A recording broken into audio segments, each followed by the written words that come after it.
everybody, and welcome to Reed's Reads. I'm your host, of course, Ryan Reed, creator and webmaster of Comics Havoc. I'm here, of course, to do our usual Superior Spider-Man reviews, and I have two, plus a little intro for an upcoming satellite title. So let's talk about the big one right here, which is Superior Spider-Man Team-Up number 2 and Scarlet Spider number 20, which begins Sibling Rivalry. Well, this is actually pretty good. I'm going to give a pros hugely on this one here. The series, Chris Yost has done a great job on Superior, and ever since he took over on Avenging Spider-Man, which is what became Superior Team Up and everything else, not to mention Scarlet Spider. He's always had a lot of great character and background and continuity into all of his stories. And I just love the fact that everything here with the Jackal, which he's introduced both in the pages of Avenging and now over in Scarlet Spider being referenced the last couple issues, to finally see it all paid off. I mean, the actual battle between Otto and Kane is well done, because let's face it, Kane killed him back during the original Clone Saga, and he remembers all that, what he knows and everything. And actually, because of his current actions as Spider-Man, I mean, that's what brings Kane into this whole mess and everything, because he's wondering what's really happened to Peter, because he seems to be going against everything he taught him. And I really like this. These are great character moments between both of them and everything, which Yost hugely does so well. And one thing about the artwork by Burnham and Riviera is fantastic. I mean, both issues, while distinctive, were great. I love the artwork, especially with the Jackal and his group from Carrion to the Gwen Stacy clone, are so well done in the story itself. I mean, there's very little cons here. I mean, there really are. I mean, I think it works really well. It wraps it up in 2 issues with a crossover all right here in, one day. Not months and months of planning and everything, even though that's really what happened with the series.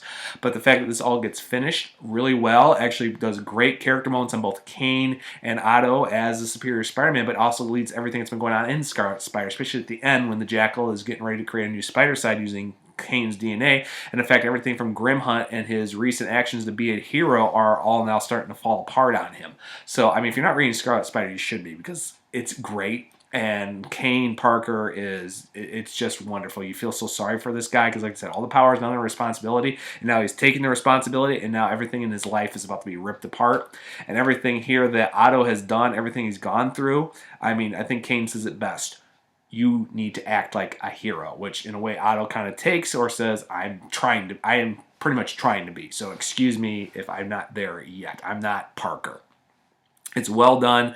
There's no dumbfounding by Kane thinking that this is not the Peter he knows or anything. Everything with the Jackal is well done. He's kooky. He's crazy. Things would carry on. Everything, how the storyline works, is really well. So this series crossover gets an A from me. Not quite an A+. Like I said, there's minor things, especially if you haven't been in the loop in the series, because there's a lot of continuity, especially in the Scarlet Spider. It all ties in and everything. But if you've been reading Superior Team Up, doesn't bother you at all. And the truth is, there's not much here really set up, because this all takes place before Infinity starts here. So you're really good. And speaking of Infinity, which is actually what my third Superior title, actually, satellite review is today. But the truth is, Spider-Man's only slowly mentioned. He's not really in this first issue, by fantastic artwork by Jim Chugin and everything, as well as Jonathan Hickman's. All his storylines in this last year, and Avengers and New Avengers, are all coming together.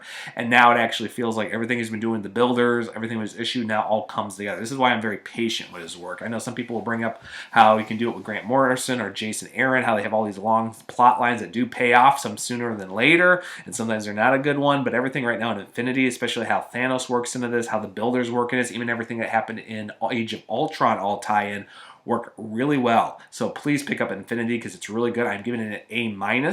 Like I said, it's very new reader friendly, but you get more rewarding if you've been reading Avengers and New Avengers, as well as I think Hickman's been working, because there's even some tie-ins from his Fantastic Four run on this. So actually, there's my title reviews here. A and A-. Very good here. I will see everybody later. I hope everybody's checking out everything on my blog. I have some fantastic interviews going on right now, and I'll see you on the crawl space. Bye.